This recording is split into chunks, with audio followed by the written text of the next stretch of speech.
bem-vindo ao nosso tempo com Deus, esse momento no meio da semana onde nós podemos refletir um pouco na palavra de Deus de maneira muito prática e objetiva as nossas vidas e também onde podemos compartilhar os nossos pedidos e agradecimentos para orarmos todos juntos aqui através do chat desse vídeo, através do grupo da nossa igreja. Então aproveite já, comente aí no chat que está ao lado, tá bom? Deixe ali o seu boa noite, deixe ali também o seu pedido e agradecimento, se assim for da sua vontade, para que nós possamos então orar todos juntos aí por aquilo que o querido irmão tem a pedir ou a agradecer, tá bom? Hoje nós vamos refletir um pouco sobre um texto, um verso que está lá na carta de Paulo aos Filipenses, no capítulo 4, o versículo 13. É um trecho muito conhecido, você não precisa nem abrir ainda, mas ele já diz assim, talvez você já saiba só pela referência. Ele diz assim: tudo posso naquele que me fortalece, né? Conhece esse texto? Se você talvez não saiba de referência, mas com certeza você já ouviu falar desse texto. Tudo posso naquele que me fortalece, né? Esse é um texto muito usado, é bastante usado no meio cristão, principalmente com uma ênfase no tudo posso, né? Nós normalmente lemos tudo posso naquele que me fortalece. Nós lemos bem em alto e bom som o tudo posso, e aí naquele que fortalece vem em seguida, né? É como um final, né? Só um desfecho para o versículo aqui, né? E nós usamos muito esse texto, ele é muito usado principalmente no campo do encorajamento pessoal, né? Para mostrar que nós podemos fazer qualquer coisa, nós podemos passar qualquer coisa, ter qualquer coisa naquele que me fortalece, né? Só que hoje eu gostaria que nós tivéssemos uma compreensão um pouco mais profunda sobre esse texto, né? Essas ênfases que eu dei agora há pouco, nem sempre elas são as mais corretas. Para isso a gente precisa de uma compreensão mais profunda sobre o que significa esse trecho aqui, sobre o que significa esse verso, né? E sempre que nós queremos ter essa compreensão mais profunda, sempre que nós queremos saber o que um autor quer dizer com aquilo que ele escreveu, nós precisamos olhar para o contexto, né? Nós precisamos olhar para o contexto em que o texto está inserido. Qual que é o contexto maior disso aqui, né? Desse versículo. Então vamos fazer isso agora. Abra sua Bíblia, Filipenses capítulo 4. Vamos ler dos versículos 10 até chegar ao versículo 13. O texto vai ser projetado aí na sua frente, na Nova Almeida Atualizada. Diz assim: fiquei muito alegre no Senhor, porque agora, uma vez mais, renasceu o cuidado que vocês têm por mim. Na verdade, vocês já tinham esse cuidado antes, só que lhes faltava oportunidade. Digo isso não porque esteja necessitado, porque aprendi a viver contente em toda e qualquer situação. Sei o que é passar necessidade e sei também o que é ter em abundância. Aprendi o segredo de toda e qualquer circunstância, tanto de estar alimentado como de ter fome, tanto de ter em abundância como de passar necessidade. Tudo posso naquele que me fortalece. Aqui neste texto, Paulo está falando de dinheiro. Não sei se dá para perceber, mas nesse texto aqui Paulo ele está falando sobre dinheiro, né? Ele está falando sobre o sustento, ou como ele mesmo chama, sobre o cuidado que uma igreja localizada na Ásia Menor, uma região ali um pouco acima de Israel, bem no início ali da Europa, né? Que naquele tempo, hoje é chamada Turquia, naquele tempo era chamada de Ásia Menor. Então essa igreja na cidade de Filipos, ela enviava esse sustento para Paulo enquanto ele estava preso em Roma, numa casa, né? Só que percebe aqui que Paulo não fala explicitamente sobre dinheiro. Paulo não está falando de maneira explícita sobre esse sustento, né? Parece que ele utiliza alguns códigos aqui. Vejam lá no verso 10, como que Paulo lhe agradece sem agradecer, né? Ele está de maneira bem indireta demonstrando a sua gratidão aqui, né? Quando ele diz lá que fiquei muito alegre no Senhor, porque agora, uma vez mais, renasceu o cuidado que vocês têm por mim. Paulo agradece sem agradecer, né? Ele está, de uma forma indireta, dizendo obrigado, né? Pela ajuda, obrigado pelo sustento que os irmãos têm mandado, pelo auxílio que os irmãos têm mandado para mim. É isso que Paulo está querendo dizer. E Paulo talvez ele faz isso de maneira indireta, provavelmente por causa de algum constrangimento que ele mesmo tem com relação ao dinheiro em si. né? Parece que Paulo ele tem uma aversão a esses assuntos de dinheiro, mas principalmente quando é relacionado a ele mesmo, né? Ele fala até que de uma maneira razoável, né?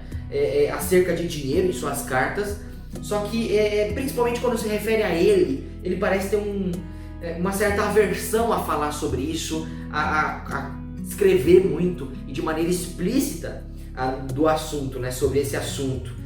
Então por isso ele quer sempre evitar, parece que Paulo ele sempre quer evitar a impressão de estar coagindo a igreja. Por isso que Paulo não fala muito sobre isso, principalmente quando está relacionado a ele, né? Eu creio que Paulo, por ter uma certa autoridade com as igrejas para quem ele escrevia, as igrejas que ele havia plantado e ainda dava conselhos, né? Prestava ali um imenso apoio através de suas cartas àquelas igrejas.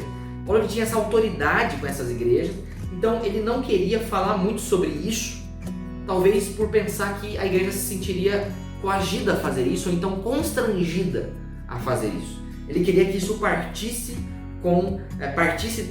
da livre e espontânea vontade da igreja, né? Esse cuidado, esse sustento para com Paulo e para com todos os outros obreiros e ministros que existiam nas igrejas naquele período, né? Só que essa aversão de Paulo evitar essa impressão, faz com que a igreja pense que ele estava rejeitando a ajuda oferecida. Faz com que a igreja pense que ele estava rejeitando o cuidado, né? Por isso que Paulo diz lá no versículo 10 que renasceu o cuidado. Porque a igreja, ela ajudava, parou de ajudar, talvez por algum mal entendido, ou então pela falta da possibilidade da igreja mesmo. Então agora ela estava o ajudando novamente. Por isso que renasceu. Paulo deixa isso claro, mostrando que vocês ajudavam antes, né? Mas por falta de oportunidade deixaram de fazê-lo, mas agora estão fazendo novamente, né? E essa postura que Paulo tem ao lidar com o dinheiro, com o sustento, ou como ele mesmo diz, com o cuidado, traz para a igreja essa responsabilidade, né?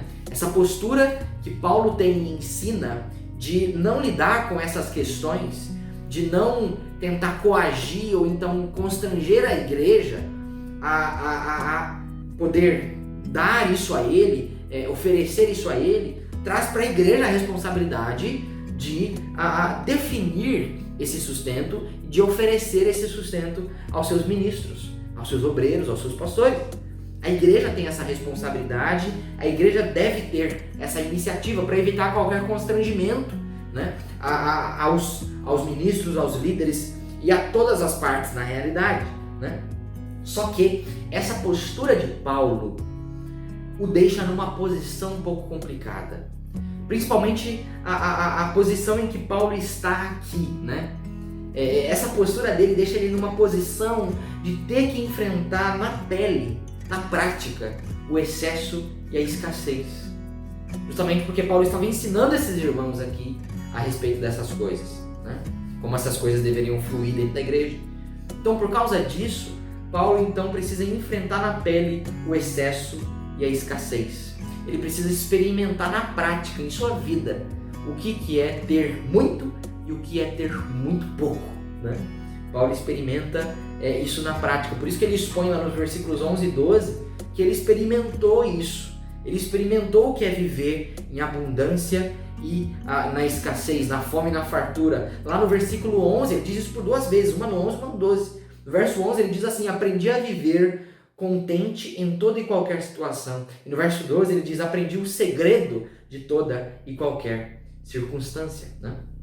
Perceba, Paulo aqui ele diz que ele aprendeu uma lição, né? Ou como ele diz no verso 12, que ele aprendeu um segredo com todas essas situações de sua vida, com todas essas circunstâncias na vida de Paulo, de em alguns momentos terem fartura, porque muitas igrejas o estavam ajudando, mas em outros momentos dessas igrejas pararem de ajudar, ele experimentar a escassez. Todas essas situações e circunstâncias ensinaram a Paulo uma preciosa lição. Sabe qual é a lição que Paulo aprendeu? Tudo posso naquele que me fortalece. Tudo posso naquele que me fortalece.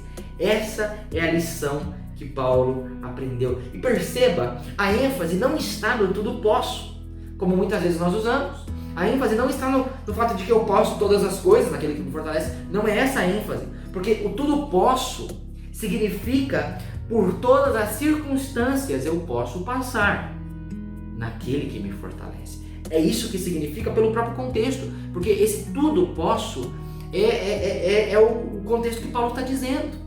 Eu posso a abundância naquele que me fortalece e eu posso passar pela escassez naquele que me fortalece.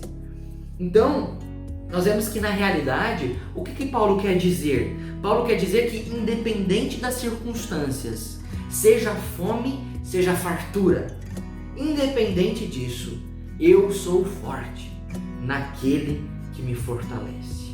O texto diz literalmente isso. Se tudo posso, é uma ideia de capacidade que remete à força, né? Paulo diz assim: em tudo eu sou forte. Como?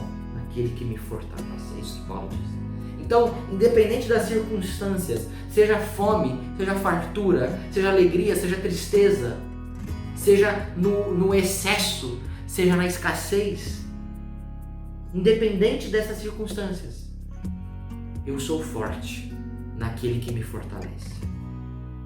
Perceba, a ênfase não está nas coisas porque independe delas. A ênfase não está na circunstância porque é independente da circunstância. Por isso que a ênfase não está no tudo posso. Porque independentemente da circunstância, eu posso ser forte, eu sou forte. Eu posso passar por isso naquele que me fortalece. Essa é a grande ênfase do texto. A lição para nós aqui está na seguinte pergunta: de onde vem a sua força? De onde que vem a nossa força?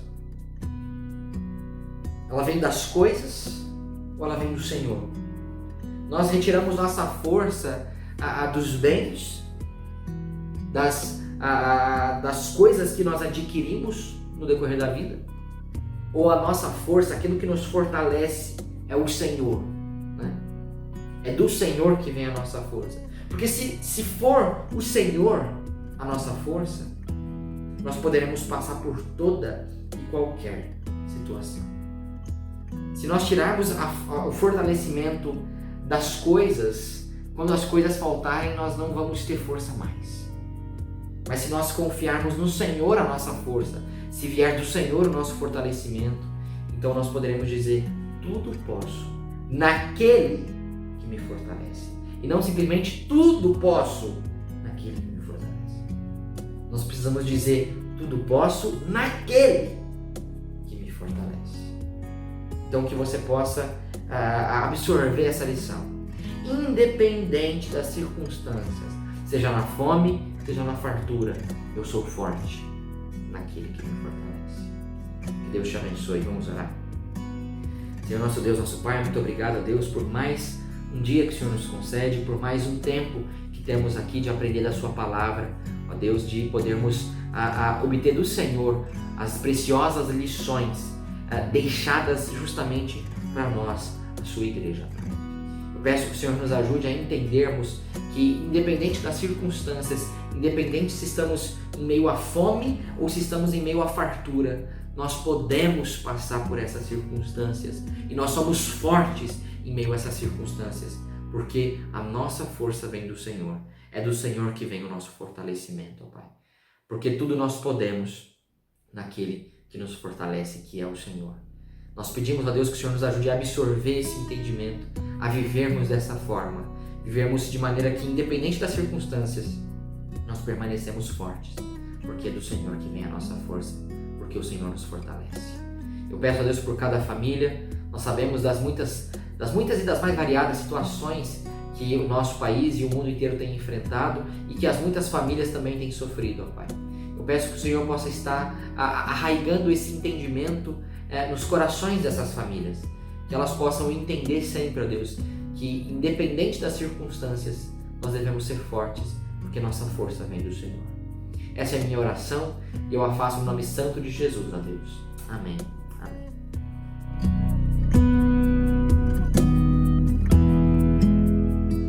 Bom, esse foi o nosso tempo com Deus.